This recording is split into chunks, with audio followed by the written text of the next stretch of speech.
comprends que Maguire, il est capitaine de l'Angleterre. Je comprends que Lindelof, il est intouchable. Tout ça, on est d'accord. Mais à un moment donné, quand même, il y a des choses qui sont réelles. C'est-à-dire que Eric Bailly, aujourd'hui, n'est peut-être pas le meilleur joueur dans cette équipe-là. C'est peut-être pas le meilleur défenseur dans cette équipe-là. Cependant, il mérite quand même qu'on lui donne sa chance. Il mérite quand même qu'on le laisse, je dis bien, performer. Il a eu... Quoi? C'était lors du derby. Il sort à la mi-temps, après c'est fini. Tout le monde veut le cramer. Le gars va en équipe nationale, il sort de belles performances quand même. Il n'est pas ridicule. Il arrive aujourd'hui, sincèrement, on ne lui donne même pas la chance de pouvoir se prouver. On veut nous forcer à nous faire croire que Bailly est moins fort que Lindelof et Maguire. C'est pas normal. C'est pas du tout normal, franchement. Je suis désolé, j'ai dit, l'éléphant là, faut le laisser jouer, faut le laisser performer. Et il va vous montrer... Parce qu'il va tous les écraser. Je dis, Bailly, aujourd'hui, quand même, on l'a touché dans son amour-propre. On l'a touché dans son amour-propre aujourd'hui. Parce que jamais, au grand jamais, Maguire est plus fort que Bailly. Jamais. Salam, salam, outsider. Le débrief commence maintenant. Manchester United l'emporte 2-0 face à Villarreal. On va être très sérieux, les Mancuniens sont déjà qualifiés en 8e de finale de Ligue des Champions. Déjà, ça c'est très bien. Déjà là, pour cela, il y a de quoi les féliciter. Maintenant, Manchester United a perdu Ole Gunnar Solskjaer cette semaine. Tant mieux. Ole Gunnar Solskjaer est parti. Michael Carrick est arrivé. On s'attend à ce que, techniquement parlant, tactiquement parlant, que cette équipe-là montre des choses intéressantes. Maintenant, le gars Michael Carrick, il vient d'arriver, mais je ne suis pas d'accord parce qu'il est là depuis très longtemps. Donc Carrick, il est en intérim, mais on sait très bien que Carrick, Ole Gunnar Solskjaer, tout ça, c'est la même chose. Franchement, c'est-à-dire que je ne vois pas où est-ce qu'on va laisser à Michael Carrick du temps. Aujourd'hui, il a fait des changements, c'est bien. Il a inclus, je dis bien, d'autres joueurs. Il a profité du momentum, c'est bien. Cependant, Donny van de Beek, on sait tous que c'est un joueur dans un milieu à 3. Lachon, Frenkie de Jong, Donny van de Beek, franchement, Donny van de Beek aujourd'hui, c'est un joueur qui est très bon, je dis bien, pour se projeter en tant que tel. Mais c'est pas un joueur qui va jouer en haut, très haut, je dis bien, à côté de l'attaquant. Tu regardes la première mi-temps et tu te rends compte que tu as une ligne de 3 offensifs avec à un moment donné un Jadon Sancho qui est peut-être un peu plus bas sur le terrain parce qu'il essaie de couvrir son latéral Wan-Bissaka, mais Van de Beek il joue très haut sur le terrain dans une position de numéro 10, voire de 9,5 et aujourd'hui sincèrement il n'a pas été pertinent. Donc à un moment donné je suis désolé, j'ai des doutes sur la capacité de Michael Carrick à être capable aujourd'hui d'amener quelque part cette équipe là tactiquement. Y a-t-il des coachs disponibles sur le marché des transferts? Je ne sais pas. Mais une chose est certaine, c'est que pendant 70 minutes aujourd'hui, ils n'ont rien foutu sur le terrain. Je dis, si David De Gea n'est pas là, United ne gagne pas ce match-là. United gagne 2-0. C'est bien. En fin de match, Sancho, tout ça, tu sens que petit à petit, au courant de la rencontre, il a pris confiance. En fin de match, il claque son but, son premier. C'est excellent. C'est tout ça, c'est très bien. Cristiano Ronaldo, c'est un grand joueur. Mardi, mercredi, il se transcende. Il passe en mode Champions League. Il est inarrêtable. Tu fais une erreur, il te punit. Il vient, il claque son but. Donc du coup, il n'y a pas grand-chose à dire en tant que tel. Si tu regardes juste le score, mais dans le jeu, il n'y avait rien d'intéressant. Défensivement, ils sont nuls. Maguire, Lindelof, encore une fois, titulaire. Pourquoi? Pourquoi? Franchement, pourquoi? Mais franchement, pourquoi? Le pauvre De Gea, il fait des arrêts à gauche et à droite. Jamais il va parler à ses défenseurs. Même pas il les regarde, même pas il les félicite, même pas il a envie que les gars le touchent. Lindelof est passé devant lui, il lui a fait comme ça, passe devant moi, dégage, tocard. Franchement, c'est-à-dire De Gea en train de faire des blagues avec les trigueros, les gars qui ont frappé des ballons qui devaient rentrer, les adversaires, plutôt que de parler à ses propres coéquipiers. Donc aujourd'hui, sincèrement, moi, il y a plein de petits détails que je vois. Et comme je dis, je ne suis pas supporter de cette équipe-là. Je ne suis pas supporter de vos équipes. Donc, du coup, j'ai un œil qui est peut-être différent du vôtre. Vous avez gagné 2-0, bravo. Tout le monde va se dire, ouais, on est de retour et tout. Vous n'êtes de retour de rien du tout.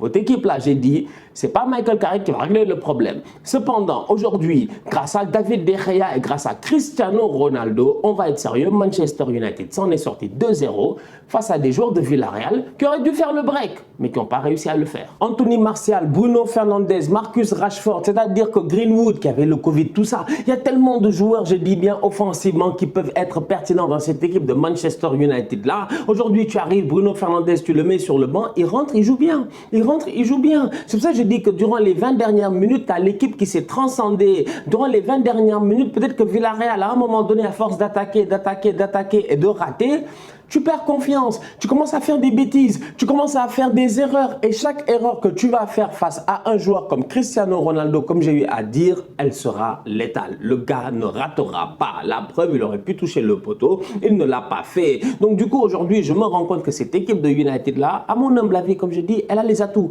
elle a les joueurs. Le problème, c'est le coach, quelqu'un derrière qui tout le monde peut se rassembler, quelqu'un qui va être capable de prendre les bonnes décisions. Parce qu'aujourd'hui, je suis désolé, franchement, en termes de niveau, je dis bien de niveau et d'ambition, tu ne peux pas gagner la Ligue des Champions avec cette défense-là au niveau de Manchester United, franchement, et avec ce système de jeu-là au niveau de Manchester United, franchement. L'équipe ne peut pas être dangereuse que sur des phases de contre-attaque et sur des pertes de balles de l'adversaire, en toute honnêteté. De temps en temps, ça arrive que les combinaisons sont extraordinaires durant les 20 derniers mètres. C'est normal. C'est normal. Tu as vu la qualité individuelle des joueurs. C'est normal que Bruno il quitte là-bas, il fasse une passe. Martial arrive, il ouvre ses jambes. Les gars sont comme, waouh, il a fait une feinte. Cristiano, il fait talonnade. Après, tu as l'autre qui vient, il soulève. Tout ça, c'est normal. C'est durant les 20 derniers mètres. Il n'y a pas de problème. Quand tu joues face à des adversaires, tu sais que tu es meilleur qu'eux. Tu peux pousser sur le terrain, faire la différence. Mais à un moment donné, quand tu vas jouer des tops équipes en tant que tel, si tu n'es pas capable de porter le ballon dans les 20 derniers mètres, si tu n'es pas capable d'amener le ballon, je dis bien, vers tes joueurs offensifs, tu vas faire comment? C'est là où moi, où Manchester m'inquiète, je dis bien, dans la construction, dans la transition défensive-offensive, ils sont pas bons, franchement. Et défensivement, je dis bien, ils sont pas rassurants. Et donc aujourd'hui, tout ça, c'est un cocktail qui fait que, comme j'ai dit, avec ou sans nouveau coach, moi, je suis pas rassuré. Dans tous les cas, il n'y a pas besoin de beaucoup parler. Rendez-vous le 2 décembre. Manchester United, Arsenal.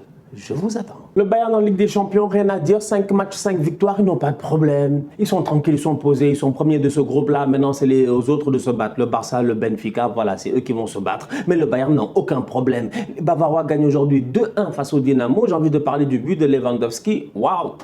S'il vous plaît, waouh! Moi, j'ai dit annuler le ballon d'or, j'en ai marre. Franchement, je veux même plus que personne ne gagne le ballon d'or. Parce que Lewandowski, le but qu'il a mis aujourd'hui, encore une fois, je dis, moi, je me cale sur les détails. C'est-à-dire que le football, les buts, les reprises, tout ça, ça m'intéresse pas. Ce qui m'intéresse, c'est le positionnement et le mouvement d'un joueur. À quel point le gars, il est plus intelligent que tous les autres sur le terrain. Lewandowski, aujourd'hui, tu te rends compte sur la situation, sur l'action du but, sur la reprise de volée qu'il claque, qu'il est dans la surface de réparation, qu'il a derrière lui Thomas Müller, si je ne me trompe pas, mais devant lui en tant que tel et autour de lui, à un moment donné, il a 4 joueurs. Le ballon est sur le côté, je pense, sur Kingsley Coman. Il se place, il est au milieu, il y a les 4 autour de lui. Il sait qu'il peut demander le ballon là maintenant. Il lui dit donne-moi, donne-moi. Tout ça là, ça se joue en une demi-seconde. Kingsley ne donne pas le ballon. Tu as les 2 premiers en tant que tel. J'ai dit ils étaient 4 autour de lui. Non, n'est-ce pas? Il y avait 2 derrière, 2 devant. Les 2 en tant que tel, ils sont allés monter sur Kingsley pour créer un surnombre, je dis bien, sur Kingsley. Les gars montent. Lewandowski, il fait un pas en avant. Il laisse les 2 derrière lui monter. Il fait 2 pas en arrière. Il vient de les tuer.